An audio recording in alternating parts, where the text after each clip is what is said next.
In this video, we will discuss physics paper of September 5, second shift. इस question में एक parallel plate capacitor है, ठीक है। उसकी जो प्लेट्स हैं वो कुछ इस तरह से हैं। ये L है, ये वाली विड्थ W है,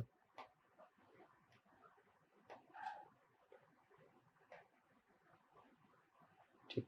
और प्लेट्स के बीच में जो सेपरेशन है वो D के बराबर है, ठीक। तो इसका कैपेसिटेंस जो है वो मैं लिख सकता हूँ एप्सिलॉन नॉट एरिया, एरिया को लिख देंगे L into W divided by D, ठीक। अच्छा, उसके बाद क्या करते हैं, इस पैरेलल प्लेट कैपेसिटर में एक डाइलेक्ट्रिक स्लैब जो है वो ला के रखते हैं, ठीक है। तो कुछ इस तरह से दिखाई देने लगेगा। डाइलेक्ट्रिक स्लैब की विड्थ जो है, ठीक, वो प्लेट्स के बीच में जो सेपरेशन है, ठीक है, ऑलमोस्ट उसके इक्वल है, ठीक। तो ये पूरी लेंथ जो थी ये L थी। हमें फाइंड आउट करना है कि डाइलेक्ट्रिक जो है उसकी कितनी लेंथ, ठीक है, यहाँ पे पहुंच जाए, ठीक, सो दैट इक्विवेलेंट कैपेसिटेंस जो है वो डबल हो जाए, ठीक। तो अज्यूम कर लेते हैं कि कैपेसिटर जो है वो x लेंथ तक पहुंच गया है, ठीक। तो ये वाली लेंथ बचेगी L माइनस एक्स। ये जो पहला कैपेसिटर है इसे हम बना लेते हैं C1, जो दूसरा हमारे पास डाइलेक्ट्रिक वाला कैपेसिटर बना है इसे भी लिख देते हैं C2। C1 जो है उसमें तो एयर है, एप्सिलॉन नॉट एरिया, एरिया जो है वो हो जाएगा L minus x multiplied by W, separation D। C2 जो है उसमें epsilon not area W x, ये टाइम्स हो जाता है, ठीक। और C इक्विवेलेंट जो है, जो C1 और C2 है ये दोनों पैरेलल में है, सो C equivalent will be C1 plus C2।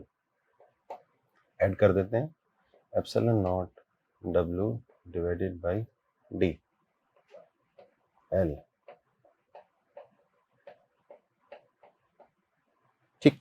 और हम चाहते हैं क्वेश्चन में जो इंफॉर्मेशन गिवन है C equivalent is equal to 2 multiplied by C, उसका डबल हो जाए।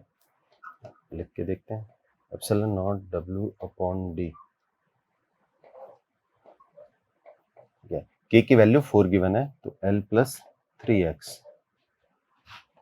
Is equal to epsilon nought L W divided by D, इसका डबल। तो यहाँ से हमारे पास आ जाएगा answer x is equal to L by 3, ठीक है। तो जो डाइलेक्ट्रिक स्लैब है उसकी L बाई 3 लेंथ जब कैपेसिटर के अंदर पहुंचेगी उस टाइम पे जो कैपेसिटेंस होगा वो इनिशियल कैपेसिटेंस का डबल हो जाएगा। इस क्वेश्चन में एक रिंग गिवन है और रिंग जो है उसे एक नेल से हैंग किया हुआ है। तो एक बार डायग्राम बना लेते हैं कि किस तरह से दिखाई दे रहा होगा, ठीक है। और रिंग जो है वो उस तरह से कील होती है ना, उस तरह से हैंग है, ठीक। रिंग का मास m और रेडियस r अज्यूम कर लेते हैं। अब ये रिंग जो है वो ऑसिलेट कर रही है, ठीक। रिंग का सेंटर ऑफ मास यहाँ पर है, ठीक है। रिंग दो अलग अलग टाइप से ऑसिलेट कर सकती है। पहला जो क्वेश्चन में गिवन है टाइप है उसमें रिंग अपने ही प्लेन में, मतलब रिंग इस प्लेन में इस तरह से रिंग है और इधर उधर इस तरह से ऑसिलेट कर रही है, ठीक। तो हम कह सकते हैं रिंग जो है वो इस एक्सिस के अबाउट ऑसिलेट करेगी। तो फर्स्ट केस में तो एक्सिस ऑफ रोटेशन जो है वो, ठीक है, इस प्लेन के परपेंडिकुलर, ठीक है, जिसपे ऑसिलेट करेगी, ठीक। अच्छा, सेकंड केस में रिंग जो है वो अपने प्लेन के परपेंडिकुलर इस तरह से ऑसिलेट कर रही है। तो उस केस में यहाँ पर ये वाले एक्सिस के अबाउट ऐसे ऑसिलेट करेगी। तो सेकंड वाले केस में जो एक्सिस है वो ऐसे हो जाएगा। या दोनों ही केस में रिंग जो है वो फिजिकल पेंडुलम जो है उसके जैसे बिहेव करने वाली है, ठीक। For a physical pendulum time period होता है 2 pi root I divided by M G D, ठीक। आई होता है moment of inertia about axis of oscillation या एक्सिस ऑफ रोटेशन, ठीक। और डी जो है वो होता है उस एक्सिस से सेंटर ऑफ मास का डिस्टेंस। T1 लिखते हैं, T1 जो है वो हो जाएगा 2 पाई, ठीक। तो हमें इस एक्सिस के अबाउट मोमेंट ऑफ इनर्शिया लिखना है। एक रिंग का इस एक्सिस के अबाउट मोमेंट ऑफ इनर्शिया होता है mr²। Using parallel axis theorem हम इस एक्सिस पे लिख सकते हैं 2mr²।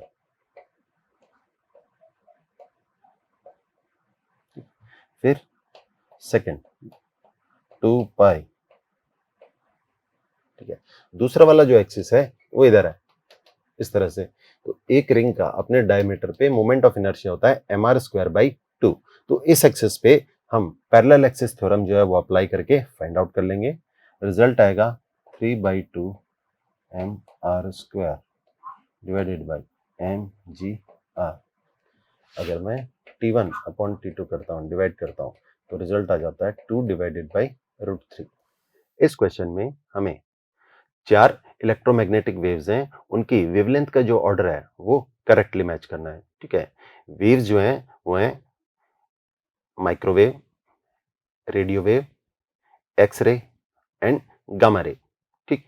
तो अगर मैं करेक्टली एनर्जी के ऑर्डर में इनको लिखूं, ठीक है, we know energy gamma is highest, energy X-ray, energy microwave और एनर्जी रेडियो वेव। हो सकता है हमें इनकी जो वेवलेंथ है वो एग्जैक्टली याद नहीं हो, ठीक है, लेकिन क्वेश्चन में जो वेवलेंथ गिवन है, जिस ऑर्डर में गिवन है, वो सारे एक दूसरे से बहुत ज्यादा डिस्टेंस पे हैं, ठीक है। इसलिए हम अच्छे से क्लियरली बता सकते हैं कि करेक्ट ऑप्शन जो है वो कौन सा होगा।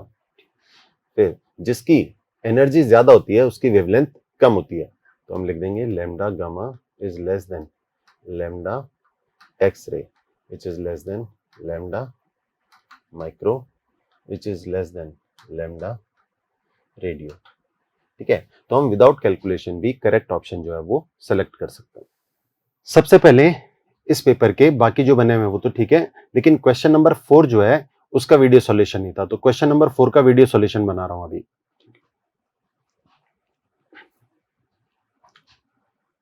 इस क्वेश्चन में एक सोलोनॉइड है और सोलोनॉइड के अंदर जो है वो रॉड रखी हुई है।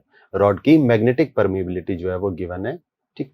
And we have to find magnetic moment of the rod, ठीक। तो इस तरह से एक सोलोनॉइड है। सोलोनॉइड के लिए एन जो है वो गिवन है 10 टर्न्स पर सेंटीमीटर, तो इसे कन्वर्ट कर देते हैं पर मीटर, 1000 टर्न्स पर मीटर, ठीक। और इस सोलोनॉइड के अंदर एक रॉड रखी हुई है, ठीक। रॉड का वॉल्यूम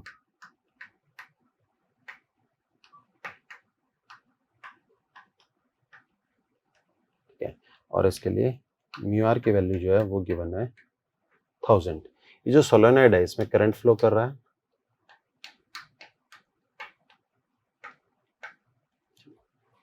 okay। किसी भी मैग्नेटिक मटेरियल के लिए मैग्नेटिक ससेप्टिबिलिटी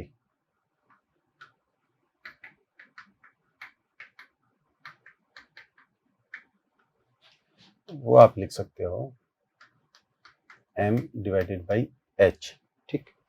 h जो है दैट इज मैग्नेटिक इंटेंसिटी, ठीक है। और मैग्नेटिक इंटेंसिटी जो है सोलोनॉइड के लिए होती है n इंटू आई। m magnetic moment per unit volume, ठीक है। Magnetic moment per unit volume को ऐसे लिख सकते हैं mu magnetic moment divided by volume, ठीक। तो इसी को वापस से लिखते हैं, ठीक है। m की जगह लिख देता हूं म्यू अपॉन v, ठीक है। डिनोमिनेटर में h की जगह n i, ठीक। ये भी जानते हैं जो मैग्नेटिक ससेप्टिबिलिटी है उसे ऐसे लिख सकते हैं म्यू आर माइनस 1, ठीक है। तो इसे यहाँ पर यूज कर लेते हैं।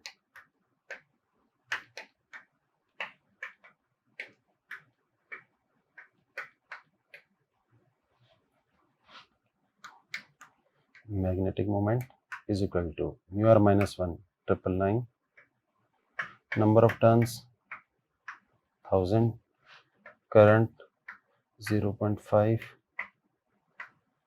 वॉल्यूम 10⁻³ म्यू की जो वैल्यू है वो हो जाएगी 499.5। जो गिवन ऑप्शंस हैं उसमें 5 multiplied by 10⁻² ampere metre square ये क्लोजेस्ट है, तो करेक्ट आंसर ये हो जाएगा। इस क्वेश्चन में दो सोर्स गिवन है, S1 S2। ये वाला जो सेपरेशन है ये है 1.5 मीटर।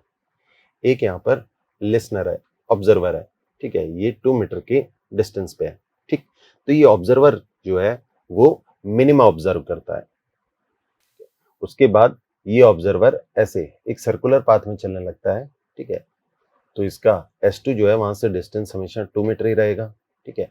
और पहली बार यहाँ पर पहुंचता है और मैक्सिमा ऑब्जर्व करता है, ठीक है।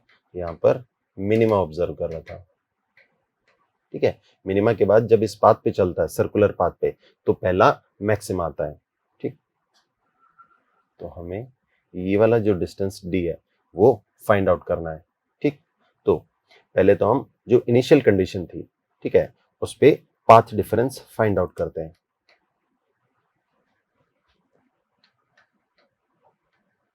Path difference at initial position where minima was observed, ठीक है। ये वाले पॉइंट पे हमने मिनिमा ऑब्जर्व किया था, ठीक। तो यहां से यहां का डिस्टेंस तो 2 मीटर गिवन है, यहां से यहां का डिस्टेंस हम लोग पाइथागोरस थ्योरम जो है वो अप्लाई करके फाइंड आउट कर सकते हैं। Delta x1 initial will be equal to, ठीक, ये 2 ये 1.5 2 square plus 1.5 square root minus 2। ये वाला डिस्टेंस तो ये वाली क्वांटिटी है और ये वाला डिस्टेंस 2 मीटर है, ठीक। ये आ जाएगा हमारे पास 0.5 मीटर, ठीक। तो ये आ गया हमारे पास इनिशियल पोजीशन पे path difference. Path difference at new position where maxima is observe, इसे लिख देता हूं डेल्टा x2, ठीक है। तो इस पॉइंट पे मैक्सिमा ऑब्जर्व कर रहे हैं, यहां से डिस्टेंस है 2 d और ये वाला जो डिस्टेंस है दिस इज इक्वल टू 2। तो डेल्टा x2 जो है वो हो जाएगा d minus 2 metre.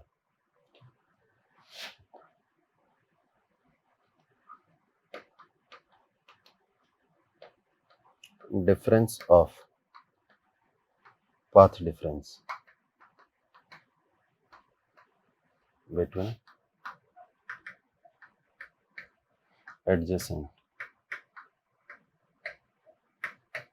maxima and minima is equal to λ/2, ठीक है।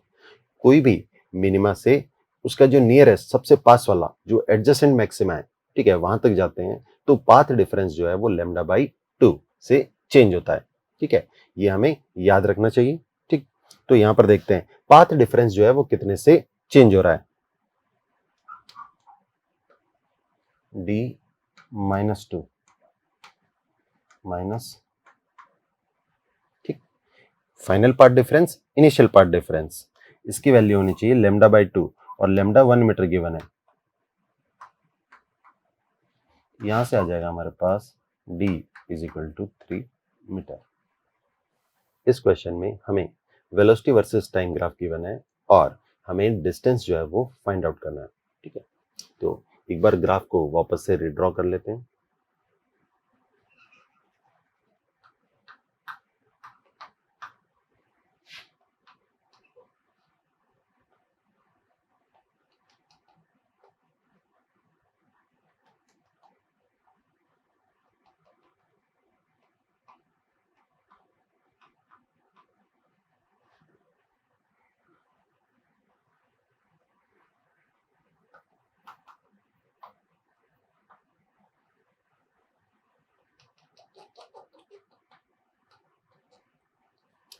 ये वाला जो पॉइंट है, ये पॉइंट गिवन है 4.33 सेकेंड, ठीक है, एस क्वेश्चन के अंदर ही, ठीक है।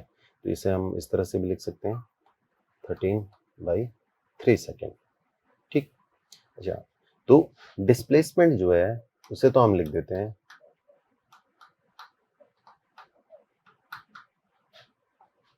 एरिया अंडर वीटी ग्राफ, ठीक है। तो डिस्प्लेसमेंट कैलकुलेट करते टाइम हम क्या करते हैं कि ऊपर वाला ग्राफ में जो पॉजिटिव एरिया है उसे पॉजिटिव ट्रीट करते हैं और ग्राफ के जो नीचे वाला एरिया है उसे नेगेटिव ट्रीट करते हैं। तो इन द एंड इवेंचुअली ये वाला जो एरिया है जो ग्राफ में नीचे की तरफ है, ठीक है, ये सबट्रैक्ट हो जाता है। लेकिन डिस्टेंस के लिए ऐसे नहीं करना है, ठीक है। डिस्टेंस के लिए जहां पे डिस्प्लेसमेंट है पॉजिटिव है उसे तो ऐड करते जाएंगे, और जहां पे डिस्प्लेसमेंट नेगेटिव होता है वहां पे हम डिस्प्लेसमेंट जो है उसका मैग्नीट्यूड ले लेंगे, ठीक। तो इस पूरे एरिया को हम 5 पार्ट्स में डिवाइड कर देते हैं, ठीक है, और हर पार्ट का एरिया कैलकुलेट करते हैं और फाइनली सारे पार्ट्स का एरिया का जो मैग्नीट्यूड है उसे ऐड कर देंगे। इस पार्ट का एरिया देखते हैं,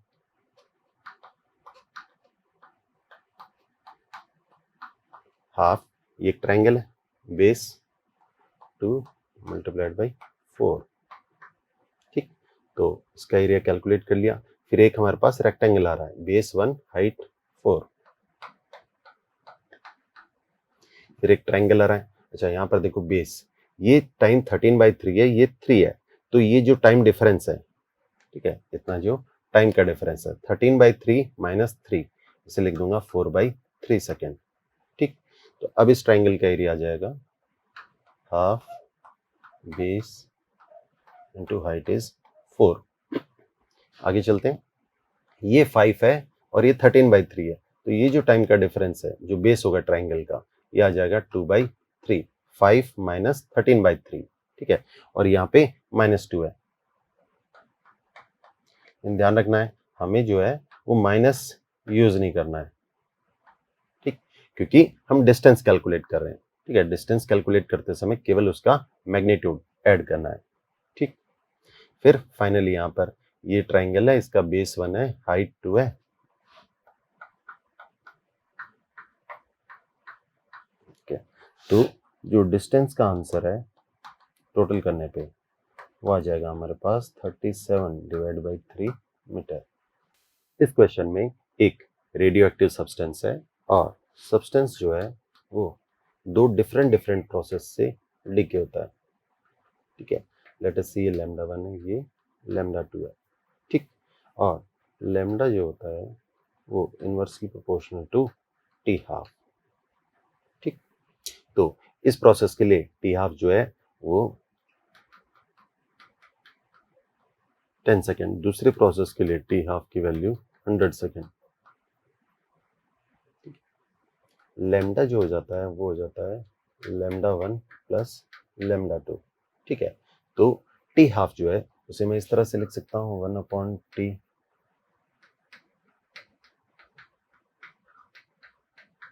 ठीक है। यहाँ पर ln2 आएगा, ln2 जो है वो कैंसिल हो जाएगा।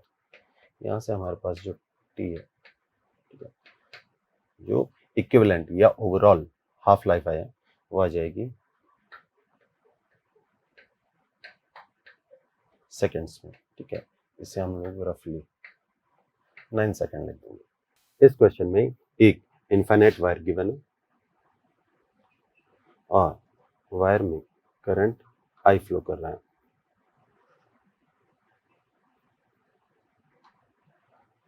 ये वाला रेजिस्टेंस आर है, ठीक, और यहाँ पर एक कंडक्टर है, ये कंडक्टर वी वेलोसिटी से मूव कर रहा है। ये वाला सेपरेशन जो है वो आर गिवन है, ठीक। हमें इस लूप में जो इंड्यूस्ड करंट है वो फाइंड आउट करना है, ठीक। चलो देखते हैं। पहले इस वायर की वजह से इस कंडक्टर की जो पोजीशन है वहां पे मैग्नेटिक फील्ड फाइंड आउट करते हैं। Magnetic field due to wire on position of conductor B is equal to mu naught I divided by 2 pi R, ठीक है। अच्छा, मैग्नेटिक फील्ड कंडक्टर के सारे पॉइंट्स पे सेम होगा और हर पॉइंट पे मैग्नेटिक फील्ड जो है वो बाहर की डायरेक्शन में होगा। ठीक, तो मैग्नेटिक फील्ड जो है वो लिख देंगे। अच्छा, उसके बाद देखते हैं, ठीक है, वेलोसिटी, लेंथ और मैग्नेटिक फील्ड तीनों परपेंडिकुलर हैं,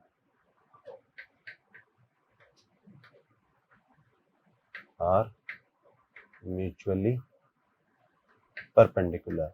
ठीक, तो जो मोशनल ईएमएफ डेवलप होगी, इंड्यूस होगी, वो मैं लिख सकता हूँ बी वी एल। ठीक, और इंड्यूस्ड करंट जो है वो हो जाएगी ईएमएफ इंड्यूस डिवाइडेड बाय जो कंप्लीट लूप का रेजिस्टेंस आर है। यहाँ से हमारे पास आंसर आएगा mu not I V L.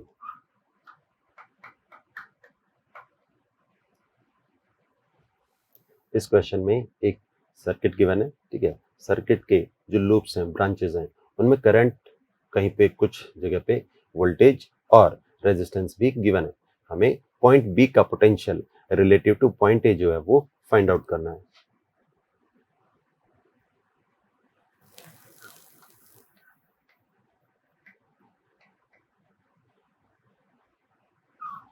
इसको एक बार रिड्रॉ कर लेते हैं।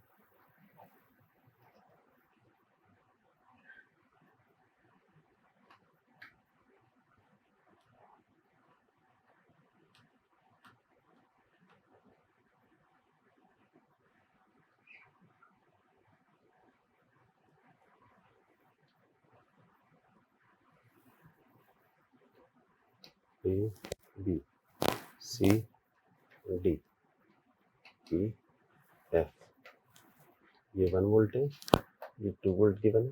ठीक है, इस वाली ब्रांच में जो करंट है वो 2 एम्पेयर गिवन है और इस वाली ब्रांच में जो करंट है वो 1 एम्पेयर गिवन है। तो हम कह सकते हैं यहाँ पे भी 1 एम्पेयर करंट होगा। ठीक, तो सबसे पहले हम पॉइंट सी जो है, जंक्शन जो सी है, वहां पे किरचॉफ्स करंट लॉ अप्लाई करते हैं। अज्यूम कर लेते हैं इस डायरेक्शन में करंट आई फ्लो कर रहा है। Apply KCL at C. ठीक है, according to KCL sum of all the currents at a junction should be 0। ठीक, तो इधर से 1 एम्पेयर आ रहा है और इधर 2 एम्पेयर आ रहा है, दैट मीन्स इधर से 1 एम्पेयर आ रहा होगा। ठीक है, हम लिख सकते हैं I is equal to 1 ampere. ठीक, अच्छा, इसके बाद हम क्या करेंगे, ए से पॉइंट बी तक जाएंगे वाया सी एंड डी, और जो भी पोटेंशियल डिफरेंस पाथ में आते रहेंगे उनको लिखते रहेंगे। Now move from A to B via C and D. ठीक है, सी और डी वाला जो पाथ है यहाँ से, ठीक, यहाँ से स्टार्ट करते हैं। सबसे पहले लिख देंगे पोटेंशियल ऑफ ए। फिर जब एक सेल में नेगेटिव से पॉजिटिव टर्मिनल पे जाते हैं तो पोटेंशियल सेल की ईएमएफ के इक्वल इंक्रीज हो जाता है, प्लस वी यहाँ पे जाते हैं। ठीक, जब रेजिस्टेंस को क्रॉस करते हैं, ठीक है, करंट के अपोजिट डायरेक्शन में, तो पोटेंशियल जो है वो इंक्रीज हो जाता है। तो यहाँ पर पोटेंशियल डिफरेंस होगा रेजिस्टेंस मल्टीप्लाइड बाय करंट, ठीक, प्लस 2। यहाँ पे देखो सेल में पॉजिटिव से नेगेटिव टर्मिनल की तरफ जा रहे हैं, -2, पहुंच गए फाइनली बी पॉइंट पे। यहाँ से हम बताएंगे V B minus V A is equal to +1। V B minus V A का मतलब है potential of B relative to A. ठीक है, तो वैल्यू जो है वो +1 आ जाएगी। इस क्वेश्चन में एक ड्राइवर है जो कार में एक वॉल की तरफ जा रहा है, ठीक है, और जो कार का हॉर्न है उसकी फ्रीक्वेंसी 440 हर्ट्ज है। तो ड्राइवर को जो रिफ्लेक्टेड साउंड मिल रही है उसकी फ्रीक्वेंसी 480 हर्ट्ज है। ठीक है, हमें कार की स्पीड जो है वो पता लगानी है। देखते हैं किस तरह का यहाँ पर दिखाई दे रहा होगा। ये कार है और इसके सामने जो है, ठीक है, वैसे ऑब्स्टेकल है। अज्यूम कर लेते हैं ये v स्पीड से जा रहा है और इसकी ओरिजिनल फ्रीक्वेंसी f0। f0 जो है वह 440 hertz, speed of sound 345 metre per second. ठीक, तो यहाँ पे जो क्वेश्चन है इसे हम 2 स्टेप्स में सॉल्व करेंगे। ठीक है, सबसे पहले हम फाइंड आउट करेंगे, ठीक है, कि जो वॉल है उसे कितनी फ्रीक्वेंसी रिसीव हो रही है। ठीक, तो इसे सोर्स इसे ये वाला देख लेना, ठीक है। तो इसे ऑब्जर्वर और इसे सोर्स अज्यूम करते हुए, ठीक है, डॉपलर इफेक्ट जो है वो अप्लाई करेंगे। F1 frequency received by wall, ये हो जाएगी original frequency 345 divided by 345 minus V, ठीक। अच्छा, तो वॉल जो फ्रीक्वेंसी रिसीव करेगी उसके बाद वॉल उसी फ्रीक्वेंसी का सोर्स बन जाएगी।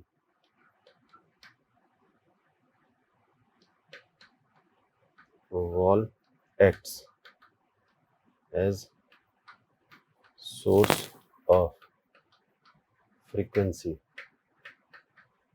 ठीक है। वॉल जो है वो F1 फ्रीक्वेंसी के सोर्स जैसा एक्ट करेगी, ठीक।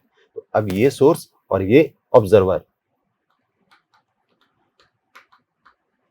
फ्रीक्वेंसी रिसीव्ड बाय ड्राइवर, ठीक है। ड्राइवर जो है वो कितनी फ्रीक्वेंसी सुनेगा, ठीक है, रिफ्लेक्टेड साउंड के बारे में बात कर रहे हैं हम, इज इक्वल टू F1, ये सोर्स हो गया, वो ऑब्जर्वर है इस बार 345 plus V divided by 345। F1 को ऐसे लिख सकता हूँ, F0 345 plus V divided by 345 minus V, ठीक। तो ये जो फ्रीक्वेंसी है ये क्वेश्चन में हमें गिवन है 480 is equal to 440 345 plus V divided by 345 minus V, ठीक है। यहाँ से जो V की वैल्यू आएगी, ठीक है, एग्जैक्ट कैलकुलेशन की रिक्वायरमेंट नहीं है क्योंकि ऑप्शंस जो हैं वो दूर दूर हैं, ठीक है। स्पीड आ जाएगी 15 मीटर पर सेकेंड, तो अब हम स्पीड को लिख सकते हैं 54 किलोमीटर पर आवर। अब यहाँ पर देखो, अगर हमें डायरेक्टली इस तरह से कैलकुलेशन करनी हो तो कई बार कैलकुलेशन जो है वो ज़्यादा लेंथी हो सकती है, ठीक। हम अज्यूम कर लेते हैं कि V जो है वो 345 के कंपैरिजन में स्मॉल है, ठीक। मान लो हमने सॉल्व नहीं किया है, ठीक है, तो इस तरह से लिख सकते हैं 12/11 is equal to, if V is small compare to 345, तो यहाँ पर देखो हमारे पास आ जाएगा 1 प्लस 2V डिवाइडेड बाई 345, ठीक। फिर हम बाइनोमियल एक्सपेंशन से इस तरह से लिखेंगे और थोड़ा फास्ट जो है वो सॉल्व कर सकते हैं, ठीक है। V की अप्रोक्सीमेट, ठीक है, चाहे 14.5 आ रही हो, 15.5, 16, 17, ठीक है, तो भी हम वैल्यू जो है वो जल्दी से कैलकुलेट करके बता सकते हैं क्योंकि यहाँ पर जो ऑप्शंस हैं वो काफी दूर दूर हैं।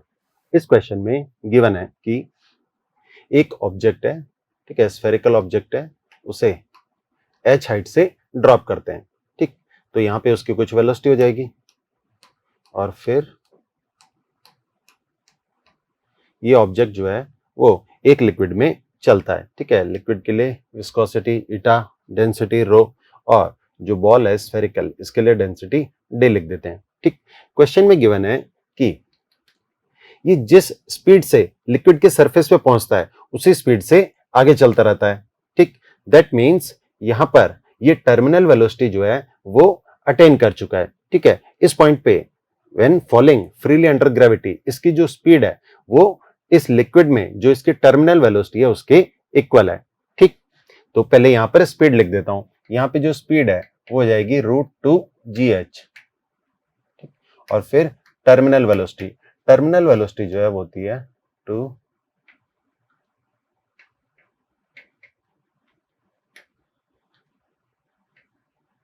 ठीक, ये होगी टर्मिनल वेलोसिटी। एंड दोनों जो है वो सेम है, दोनों को सेम लिख देता हूं 2gh is equal to 2r² g d - rho divided by eta. यहां से देखो क्वेश्चन में हमें कंप्लीट फॉर्मूला जो है वो नहीं बताना है, हमें केवल इतना बताना है कि h जो है वो r के साथ किस टाइप की डिपेंडेबिलिटी शो करता है, ठीक। तो यहां से मैं कह सकता हूं √h directly proportional r², that means h is directly proportional r⁴। इस क्वेश्चन में 3 डिफरेंट क्वांटिटीज जो है वो गिवन है और हमें उनके डायमेंशंस जो है वो डिस्कस करने हैं, ठीक। सबसे पहले x, ठीक, और म्यू नॉट जो है वो मैग्नेटिक परमेबिलिटी है, एप्सिलॉन नॉट जो है वो इलेक्ट्रिकल परमिटिविटी ऑफ वैक्यूम, ठीक। तो हम जानते हैं this is equal to c, speed of light in vacuum, ठीक है। सेकेंड जो क्वांटिटी है y is equal to electric field divided by magnetic field, ठीक। इसकी भी वैल्यू होती है speed of light in a medium. किसी भी मीडियम में ईएम वेव की अगर हमें स्पीड फाइंड आउट करनी है, ठीक है, जरूरी नहीं लाइट हो, वो ईएम वेव भी लिख सकते हैं हम, ठीक है। तो किसी भी मीडियम में ईएम वेव की जो स्पीड होती है that is equal to magnitude of electric field divided by magnitude of magnetic field vector, ठीक। तो ये भी जो है वो एक तरह की स्पीड है। थर्ड है z is l, length divided by rc जो है वो टाइम कांस्टेंट होता है, ठीक है, आरसी सर्किट के केस में। तो ऐसे लिख देता हूं, लेंथ अपॉन टाइम, ठीक। दिस इज ऑल्सो स्पीड, ठीक। तो तीनों जो क्वांटिटीज हैं x, y और z, ये इसेंशियली स्पीड ही हैं, तो तीनों के डायमेंशंस सेम होंगे। इस क्वेश्चन में एक डायटोमिक गैस का एडियाबैटिक प्रोसेस गिवन है and during the adiabatic process density becomes 32 times, ठीक। तो हम ऐसे लिख सकते हैं, बिकम्स 32 टाइम्स, ठीक है। डेंसिटी जो है वो 32 टाइम्स इंक्रीज हो गई, ठीक। तो यहां पे हम बता सकते हैं वॉल्यूम पे क्या इफेक्ट होगा, ठीक है, क्योंकि वॉल्यूम और डेंसिटी इनवर्सली प्रोपोर्शनल होते हैं, ठीक है। तो वॉल्यूम विल बिकम 1/32 टाइम्स। तो मैं लिख सकता हूं volume final is equal to volume initial divided by 32, ठीक है। उसके बाद एडियाबैटिक प्रोसेस की इक्वेशन लिखते हैं, एडियाबैटिक प्रोसेस, ठीक है। ध्यान रखना है गामा की वैल्यू यहाँ पे 7/5 है क्योंकि क्वेश्चन में गिवन है डायटोमिक गैस, ठीक है। एडियाबैटिक प्रोसेस की इक्वेशन होती है pressure final volume final to the power gamma is equal to pressure initial volume initial to the power gamma, और हमें यहाँ पर फाइनल प्रेशर और इनिशियल प्रेशर का जो रेशियो है वही फाइंड आउट करना है। लिख देते हैं Pf upon Pi is equal to Vi upon Vf to the power gamma. Vi upon Vf जो है वो हो जाएगा 32, गामा है 7/5, वैल्यू आ जाएगी हमारे पास 128। इस क्वेश्चन में एक सर्किट गिवन है और हमें 5 माइक्रोफैराड वाला जो कैपेसिटर है उस पर फाइनली चार्ज फाइंड आउट करना है। एक बार डायग्राम बना लेते हैं वापस से, 2 माइक्रोफैराड, 4 माइक्रोफैराड, 6 वोल्ट है और ये भी 6 है, और यहाँ पे 5 माइक्रोफैराड का कैपेसिटर है, ठीक। तो अज्यूम कर लेते हैं कि ये वाली ब्रांच में क्यू चार्ज फ्लो करता है, ठीक। तो इस पे प्लस इस पे माइनस चार्ज हो गया क्यू। इस क्यू में से जब यहाँ पे आते हैं तो इस डायरेक्शन में Q1 चला जाता है, इस पे पॉजिटिव इस पे नेगेटिव, तो इस डायरेक्शन में बाकी जाएगा Q minus Q1, positive negative, ठीक। अच्छा, इसको बोल देते हैं लूप नंबर 1 और इसको बोल देते हैं लूप नंबर 2, ठीक। तो हम लूप 1 जो है उसमें केवीएल अप्लाई करेंगे।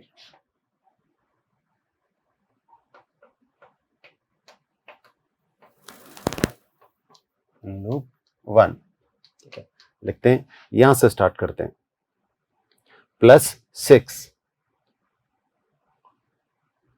कैपेसिटर में पॉजिटिव प्लेट से नेगेटिव प्लेट की तरफ जा रहे हैं, पोटेंशियल विल डिक्रीज, ठीक है। तो यहां पे पोटेंशियल चेंज आएगा -Q/2,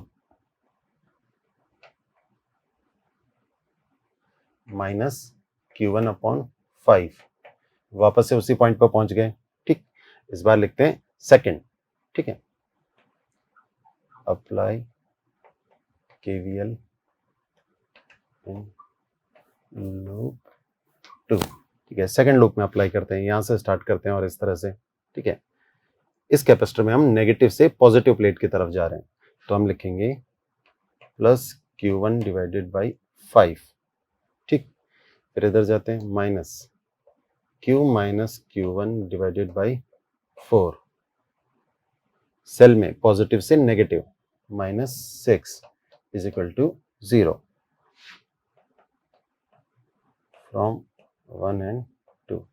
फर्स्ट और सेकंड को अगर हम सॉल्व करें, ठीक है, तो Q1 जो है उसकी वैल्यू आ जाएगी हमारे पास 16.36 माइक्रो कूलम। इस क्वेश्चन में 10 चार्जेस एक सर्कुलर रिंग है, उसकी सरकमफेरेंस पे, ठीक है, इक्वल सेपरेशन पे रखे हुए हैं। देखते हैं किस तरह का यहाँ पर अरेंजमेंट है। और फाइनली हमें सेंटर पे पोटेंशियल एंड इलेक्ट्रिक फील्ड जो है वो फाइंड आउट करने हैं।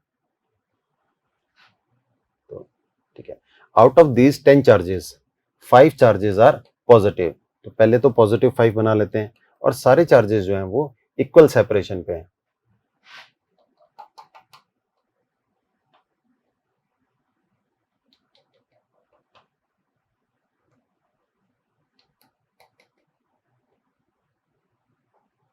ठीक है, नेगेटिव चार्जेस हम एक बार नहीं बना रहे हैं, ठीक है, नेगेटिव का अलग से देखेंगे और पॉजिटिव के लिए अलग से, ठीक। तो ये पांचों पॉजिटिव चार्ज जो हैं वो सरकमफेरेंस पे इक्वल सेपरेशन पे इस तरह से रखे हुए हैं, ठीक है।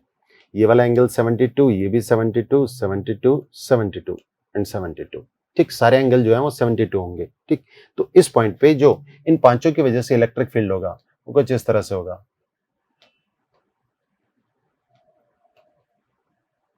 ठीक है। मैग्नीट्यूड सबकी वजह से सेम होगा बिकॉज डिस्टेंस इज सेम,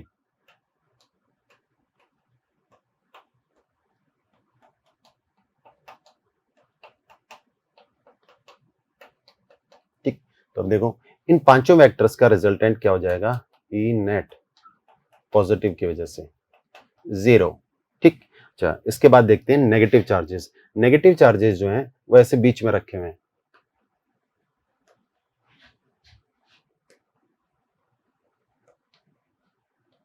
तो हम कह सकते हैं कि पांचों नेगेटिव चार्ज जो हैं इनके बीच में जो एंगल है, इस एंगल की वैल्यू भी 72 है।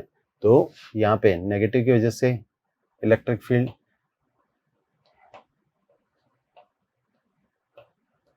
इस तरह से होगा और सारे एंगल जो है वो सेम है, ठीक। तो यहाँ पे हम कह देंगे ई नेट पॉजिटिव, ये भी 0, therefore net electric field at centre will be 0, ठीक। तो इलेक्ट्रिक फील्ड फाइंड आउट कर लिया, अब देखते हैं पोटेंशियल,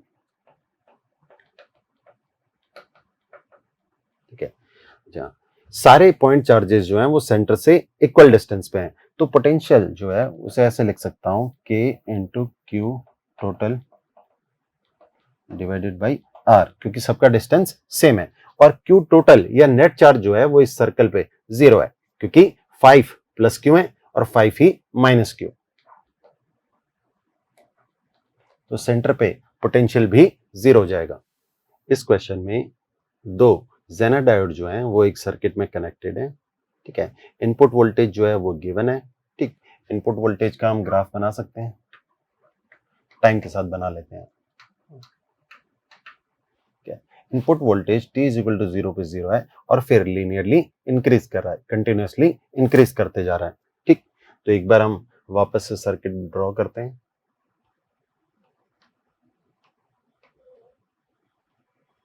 इसके लिए है 6 वोल्ट, ठीक। यहाँ पे इनपुट वोल्टेज,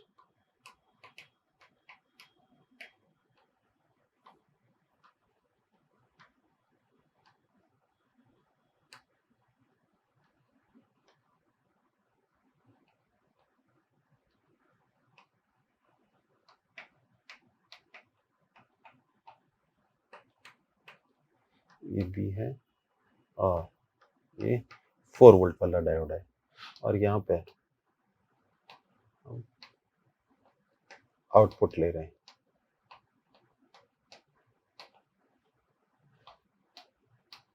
ठीक है। तो हमें जो है वो आउटपुट वोल्टेज का ग्राफ बनाना है टाइम के साथ।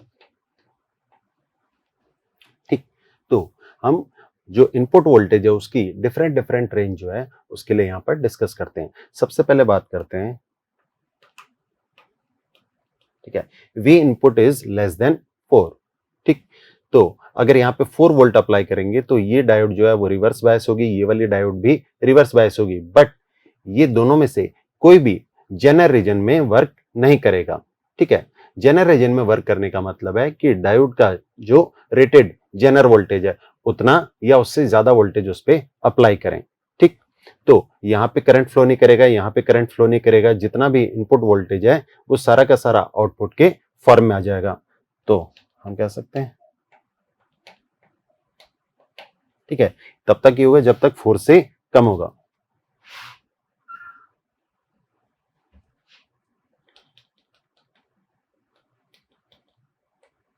ठीक, जब तक 4 वोल्ट होता है, ठीक। अच्छा, उसके बाद, ठीक है, V 4 से ज्यादा है, ठीक है। वोल्टेज की कुछ इस तरह की वैल्यू है कि B जो है वो तो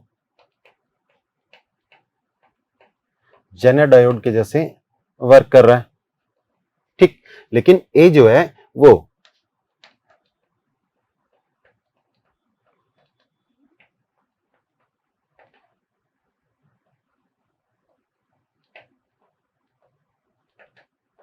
ठीक है, ए जो है वो जेनर डायोड के जैसे वर्क नहीं कर रहा, ठीक। अच्छा, जब ये जेनर डायोड के जैसे वर्क करेगा, ठीक है, तो इसके एंड्स पे पोटेंशियल डिफरेंस 4 वोल्ट ही होगा, ठीक। अच्छा, 4 वोल्ट होगा, लेकिन जब यहाँ पे ज्यादा पोटेंशियल डिफरेंस हम अप्लाई करेंगे तो यहाँ पे जो है वो large amount of current flow करने लगेगा। तो यहाँ पे जो पोटेंशियल डिफरेंस है इन एंड्स पे ये 4 से ज्यादा हो जाएगा, because I multiplied by resistance, ठीक। इस तरह से बता देंगे तो हम कह सकते हैं आउटपुट जो है वो 4 से इंक्रीज हो जाएगा, 4 से भी ज्यादा हो जाएगा, ओके। अच्छा, बट जितना यहां पे अप्लाई करेंगे सारा का सारा जो है वो हमें आउटपुट के फॉर्म में नहीं मिलेगा, बिकॉज यहाँ पे जो कनेक्टिंग वायर्स हैं उनमें large amount of current will flow. If large amount of current is flowing in the connecting wires, then we will have some potential drop in the connecting wires. जो connecting wires हैं उनमें थोड़ा potential drop होगा, इसलिए जो output voltage है वो increase तो करेगा, लेकिन जो इनपुट वोल्टेज है उसके इक्वल नहीं हो पाएगा, उससे कम इंक्रीज होगा। तो कुछ इस तरह से होगा, इसका स्लोप जो है वो कम हो जाएगा। और once though both diodes start working in zener region, यहां पे कट कर देना, मैंने बोला ना बोथ वंस यहां पे। और एक बार जैसे ही दोनों डायोड जो हैं वो जेनर रीजन में वर्क करना स्टार्ट कर देंगी, ठीक है, उसके बाद हम बता सकते हैं कि पोटेंशियल ड्रॉप जो है वो 6 वोल्ट से ज्यादा नहीं हो सकता, क्योंकि इसके एंड्स पे पोटेंशियल 6 से ज्यादा पॉसिबल नहीं है, ठीक। तो उसके बाद वोल्टेज कांस्टेंट। इस क्वेश्चन में एक ऑब्जेक्ट का वेट स्प्रिंग बैलेंस को यूज करके दो अलग अलग जगह पे मेजर कर रहे हैं। एक बार तो हम जा रहे हैं पोल से h हाइट पे ऊपर, दूसरी बार हम मेजरमेंट जो है वो इक्वेटर पे कर रहे हैं, ठीक। और क्वेश्चन में गिवन है कि दोनों जगह ही स्प्रिंग बैलेंस जो है उसकी रीडिंग सेम आती है, ठीक है। अर्थ जो है वैसे ओमेगा से रोटेट कर रही है, इसका रेडियस आर। तो जो स्प्रिंग बैलेंस होता है उसकी रीडिंग होती है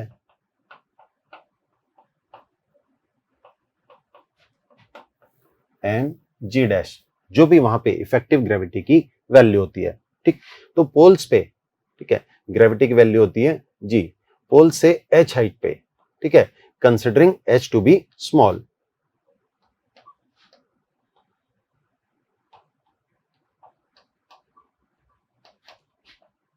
ये होता है 1 माइनस 2h अपॉन आर, ठीक। और जी डैश एट इक्वेटर, इक्वेटर पे अर्थ के रोटेशन जो है उसकी वजह से जी कम हो जाता है, इसकी वैल्यू होती है g minus omega square into r, ठीक। तो हम कह रहे हैं स्प्रिंग बैलेंस जो है उसकी अर्थ के इक्वेटर पे और पोल में, पोल्स पे एच हाइट ऊपर दोनों जगह रीडिंग सेम है। दैट मींस ये दोनों जो एक्सेलरेशन ड्यू टू ग्रेविटी है ये दोनों सेम है। For same reading G 1 minus 2h upon R is equal to G minus omega square R. यहाँ से हमारे पास आ जाएगा h is equal to omega square R square divided by 2g। इस क्वेश्चन में एक स्पेसशिप है, ठीक है, वो स्पेसशिप जो है वो स्पेस में चल रहा है और उसके सामने स्टेशनरी डस्ट पार्टिकल्स आते हैं। तो जब वो चल रहा होता है तो डस्ट पार्टिकल्स उस पर स्टिक कर जाते हैं, चिपक जाते हैं, ठीक है। तो हमें इस स्पेसशिप का एक्सेलरेशन जो है वो फाइंड आउट करना है, ठीक। अच्छा, क्वेश्चन के अंदर जो है वो गिवन है कि डस्ट पार्टिकल्स किस रेट से चिपक रहे हैं। ये ऐसे बोले कि डस्ट पार्टिकल्स उस पर स्टिक करने की वजह से उसकी rate of change of mass जो है वो कितनी है, ठीक। dm बाई dt, ठीक है, इसकी वैल्यू गिवन है बी वी स्क्वायर, ठीक है। तो मान लो स्पेसशिप जो है वो मास m है किसी टाइम पे, ये v वेलोसिटी से चल रहा है और इसके सामने कुछ डस्ट पार्टिकल्स आए dm मास के, ठीक है, ये इस पे स्टिक कर जाते हैं, ठीक। dm mass of dust particles stick in dt time में इतने स्टिक कर जाते हैं, तो क्या होगा, इसका मास इंक्रीज हो जाएगा, ये हो जाएगा m प्लस डी एम और इसकी वेलोसिटी लिख देता हूँ v प्लस dv, ठीक। यहाँ पर देखो dm को लिख सकता हूँ bv square multiplied by dt, ठीक। अच्छा, उसके बाद apply conservation of linear momentum, ठीक है। इनिशियल और फाइनल जो dt टाइम के बाद कंडीशंस हैं, इन दोनों में हम conservation of linear momentum apply करते हैं, ठीक है। तो पहले स्पेसशिप का linear momentum mv, dust particles का लीनियर मोमेंटम 0 क्योंकि ये स्टेशनरी है। उसके बाद मास हो गया m प्लस डी एम और वेलोसिटी हो गई v प्लस dv।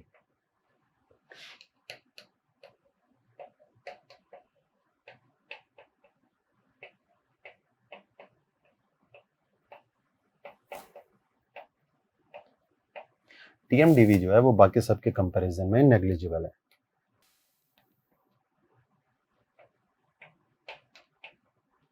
डीएम की वैल्यू यहां से रख देंगे B V square D T DV by D T is equal to minus B V cube divided by M, और डीवी बाई डी टी जो है वही एक्सेलरेशन,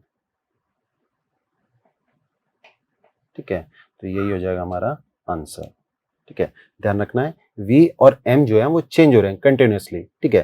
तो ऑप्शंस में जो है इनको as a function of time के जैसे रखा हुआ है। इस क्वेश्चन में एक गैल्वेनोमीटर गिवन है, ठीक है। गैल्वेनोमीटर में जब करंट I पास होता है, I की वैल्यू है 6 मिली एम्पियर, तो जो डिफ्लेक्शन है वो होता है 2 डिग्री, ठीक है। We have to find figure of merit, figure of merit अक्सर कैसे लिखते हैं, ठीक है, is equal to 1 upon sensitivity, ठीक है। जो सेंसिटिविटी है that is equal to theta upon I. तो फिगर ऑफ मेरिट जो है वो हो जाएगा आई डिवाइडेड बाई थीटा, ठीक।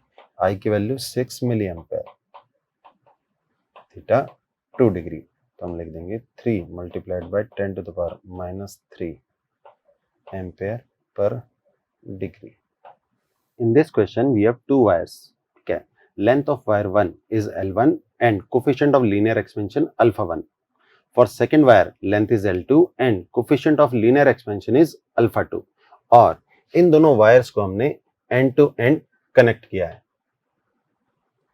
ये L1 अल्फा 1, L2 अल्फा 2, ठीक है। इस तरह का अरेंजमेंट है, ठीक है। हमें पूरा जो अरेंजमेंट है इसके लिए equivalent coefficient of thermal expansion जो अल्फा इक्विवेलेंट होगा वो फाइंड आउट करना है। मान लो हमने एक दोनों की लेंथ की जो टोटल है उसके इक्वल लेंथ का एक वायर ले लिया एल को लिख सकता हूं L1 प्लस L2, ठीक है। और इसके लिए अल्फा जो है वो कितना होना चाहिए, ठीक। अच्छा, ये वाला वायर इन दोनों वायर्स के जो एंड टू एंड वाला कनेक्शन है उसके लिए इक्विवेलेंट जैसा वर्क करेगा। दैट मीन्स अगर मैं टेम्परेचर को कुछ गिवन अमाउंट से चेंज करता हूं तो इस वायर में जो चेंज इन लेंथ होगा वो इन दोनों वायर का जो चेंज इन लेंथ है उसके इक्वल होना चाहिए। ठीक, तो for equivalent combination, equivalent combination के लिए डेल्टा L1 फर्स्ट में plus delta L2 should be equal to delta L, delta L1 alpha 1 delta T plus L2 alpha 2 delta T, इसकी वैल्यू होनी चाहिए L अल्फा डेल्टा T के बराबर, और L जो है वो L1 प्लस L2 के बराबर होगा। तो यहां से आ जाएगा हमारे पास alpha is equal to L1 alpha 1 plus L2 alpha 2 divided by L1 plus L2। ठीक है, तो ये वाला जो वायर है इसका इक्विवेलेंट लीनियर एक्सपेंशन कोफिशिएंट। इस क्वेश्चन में एक थिन रॉड है और रॉड जो है वो इस तरह से हिंज्ड है। ठीक है, about this axis mass of rod जो है वो गिवन है हमें 0.9 किलोग्राम, और रॉड की जो लेंथ है ये गिवन है 1 मीटर। एक पार्टिकल है, इसको लिख देता हूँ एम पी। पार्टिकल इस डायरेक्शन में v वेलोसिटी से चलता हुआ रहा है। ठीक है, एम पी जो है उसकी वैल्यू है 0.1 किलोग्राम और v की वैल्यू है 80 मीटर पर सेकेंड। ठीक, पार्टिकल ऐसे आता है, यहाँ पे कोलिजन करता है और रॉड जो है वो उस पर स्टिक कर जाता है, चिपक जाता है। ठीक, तो उसके बाद क्या होगा, रॉड प्लस पार्टिकल ये सिस्टम के जैसे ऐसे चल रहे होंगे। ठीक है, अज्यूम कर लेते हैं एंगुलर स्पीड ओमेगा, हमें ओमेगा की जो वैल्यू है वही फाइंड आउट करनी है।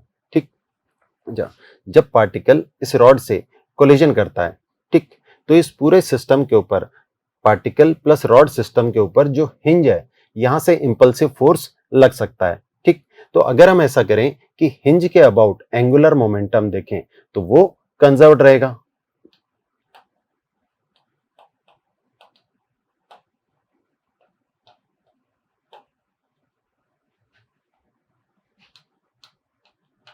as external impulsive force on rod plus particle system acts on hinge। ठीक है, जो हिंज है, ठीक है, उसी पे हिंज की वजह से सिस्टम पे कुछ एक्सटर्नल इंपल्सिव फोर्स लग रहा होगा। ठीक, तो हम अगर इसी पॉइंट पे एंगुलर मोमेंटम देखें तो वो कंजर्व रह जाएगा, क्योंकि यहाँ पे हिंज की वजह से जो भी इंपल्सिव फोर्स लग रहा होगा उसका यहाँ इसके अबाउट एंगुलर इंपल्स जो है वो 0 हो जाएगा। That means angular momentum about hinge will be conserved।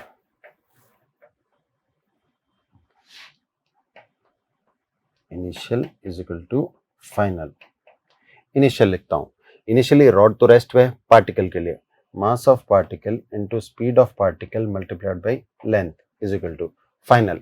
Finally rod और पार्टिकल एक सिस्टम के जैसे, ठीक है, रोटेट कर रहे हैं अबाउट पॉइंट P। ठीक, तो लिखते हैं हम moment of inertia multiplied by omega. Particle का इस एक्सिस के about moment of inertia mass of particle multiplied by L square, और रॉड का moment of inertia mass of rod L square divided by 3। यहां से हमारे पास आ जाएगा omega is equal to 20 radian per second. इस क्वेश्चन में एक मेटल का सरफेस है, मेटल का सरफेस पे जब 4 इलेक्ट्रॉन वोल्ट वाले फोटॉन्स आते हैं, ठीक है, तो कुछ स्पीड मैक्सिमम होगी, ठीक है, जो एमिटेड फोटो इलेक्ट्रॉन्स हैं, और जब 2.5 इलेक्ट्रॉन वोल्ट वाले फोटॉन्स आते हैं तो जो एमिटेड फोटो इलेक्ट्रॉन्स हैं उनकी कुछ अलग मैक्सिमम स्पीड होगी। और क्वेश्चन में गिवन है कि v1 by v2 is equal to 2। ठीक, जो एमिटेड फोटो इलेक्ट्रॉन्स हैं उनकी मैक्सिमम स्पीड का रेशियो 2 गिवन है। ठीक है, हमें यहाँ पर जो है वो इस मेटल के लिए वर्क फंक्शन फाइंड आउट करना है, ठीक। तो हम लिखते हैं kinetic energy. Kinetic energy first वाले केस में ये हो जाएगी 4 - 5, ठीक है। अगर 5 इसका वर्क फंक्शन है तो, ठीक। ये मैक्सिमम हो जाएगी K2 मैक्सिमम, ये हो जाएगी 2.5, ठीक। अच्छा यहाँ पर देखो ये मैक्सिमम स्पीड जो है उनके रेशियो है, ठीक है। तो मैं यहां से लिख सकता हूं K1/K2, बिकॉज मैक्सिमम स्पीड जो है यहां पे कट करना है। काइनेटिक एनर्जी जो है वो स्पीड के स्क्वायर के प्रोपोर्शनल होती है, तो इस तरह से लिख सकता हूं v1² डिवाइडेड बाई v2², ठीक। तो हमारे पास आ जाएगा K1/K2 इज इक्वल टू 4, ठीक है। ये वाली वैल्यू यहां पर यूज करते हैं, इज इक्वल टू 4। तो हमारे पास आएगा 4 - 5 divided by 2.5 - 5 is equal to 4। Solve करने पे आ जाएगा 5 is equal to 2 electron volt. यही हो जाएगा इस मेटल का वर्क फंक्शन। इस क्वेश्चन में एक थिन प्रिज्म गिवन है। प्रिज्म का जो एंगल है वो 1 डिग्री है और रिफ्रैक्टिव इंडेक्स 1.5 है, ठीक है। हमें इस प्रिज्म से जो मिनिमम डेविएशन है वो फाइंड आउट करना है। डायरेक्ट फॉर्मूला बेस्ड है। प्रिज्म के लिए थिन प्रिज्म मिनिमम डेविएशन होता है μ-1 मल्टीप्लाइड बाई a, इसकी वैल्यू आ जाएगी 0.5 डिग्री में, ठीक है। इसे लिख देंगे फिर हम 5/10 डिग्री। तो हमारा आंसर जो है वो 5 हो जाएगा, ना कि 0.5, ठीक है। क्वेश्चन में इसी तरह से पूछा गया। इस क्वेश्चन में एक 2 किलोग्राम का ऑब्जेक्ट है जिसपे एक इंजन वर्क कर रहा है और इंजन की पावर जो है वो कांस्टेंट है 1 वाट के इक्वल, ठीक है। We have to find 9 second में जो ऑब्जेक्ट है वो कितना डिस्टेंस कवर करेगा, अज्यूमिंग ऑब्जेक्ट रेस्ट से स्टार्ट करता है, ठीक। तो पावर गिवन है कांस्टेंट 1 वाट, ठीक है। टाइम हमें 9 सेकेंड में करना है और मास की वैल्यू जो है वो 2 किलोग्राम गिवन है, ठीक है। तो सबसे पहले हम यहाँ पर वर्क एनर्जी जो है वो अप्लाई करते हैं ऑब्जेक्ट पे, ठीक है। पता लगाते हैं कि at the end of 9 seconds object की स्पीड जो है वो कितनी हो जाएगी। पावर देखो यहाँ पर कांस्टेंट है, ठीक। Apply work energy on object, ठीक। Work is equal to delta K. Work को मैं लिख सकता हूँ P into T, because power जो है वो कांस्टेंट है, तो वर्क हो जाएगा power multiplied by time. Delta K means half mv², final -0, power है 1 मल्टीप्लाइड बाई 9, यहाँ से आ जाएगा हमारे पास v is equal to 3 metre per second, ठीक है। ये स्पीड है at t is equal to 9 second. Again power को हम लिख सकते हैं फोर्स इंटू वेलोसिटी, ठीक है। क्योंकि ऑब्जेक्ट रेस्ट से स्टार्ट हो रहा है इसलिए फोर्स और वेलोसिटी जो है वो सेम ही डायरेक्शन में होंगे। पावर की वैल्यू 1, फोर्स को लिख सकता हूं mass into acceleration,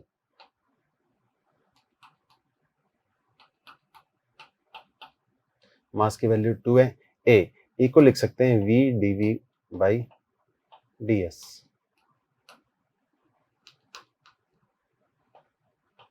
ds is equal to 2v² dv। Integrate कर देते हैं, ठीक है। इनिशियली स्पीड 0 है, डिस्टेंस भी 0 है, फाइनली स्पीड जो है वो 3 हो गई, ठीक है। हमें उतने ही टाइम पे पता लगाना है डिस्टेंस s। यहां से आ जाएगा s is equal to 18 metre. इस क्वेश्चन में पूछा है कि 300 डिग्री सेल्सियस के टेम्परेचर पे नाइट्रोजन मॉलिक्यूल्स की जो आरएमएस स्पीड है, ठीक है, same RMS speed hydrogen gas के मॉलिक्यूल्स के कितने टेम्परेचर पे होगी, ठीक। तो V RMS N2 at 300 is equal to V RMS, ठीक। इस तरह से हम जानते हैं V RMS किसी भी गैस के लिए होती है 3RT डिवाइडेड बाई M, ठीक है। ध्यान रखना है टेम्परेचर जो है वो केल्विन में होना चाहिए। ठीक, तो इसी को वापस से यूज लेते हैं। ठीक है, VRMS N2 इसकी वैल्यू हो जाएगी 3R। टेम्परेचर 300 डिग्री सेल्सियस, उसे केल्विन में चेंज करेंगे 573 divided by mass of N2। ठीक है, और इसी के इक्वल होना चाहिए हाइड्रोजन के लिए 3R। टेम्परेचर T अज्यूम कर लेते हैं, मास ऑफ H2, दोनों की वैल्यू जो है वो सेम होनी चाहिए। 3R और 3R जो है वो कैंसिल हो जाएंगे। T is equal to mass H2 divided by mass N2 multiplied by 573. Mass of H2 2, mass of nitrogen 28 573। ठीक, इसकी जो वैल्यू है ये आ जाएगी हमारे पास 40.93, इसे रफली 41 लिख देंगे।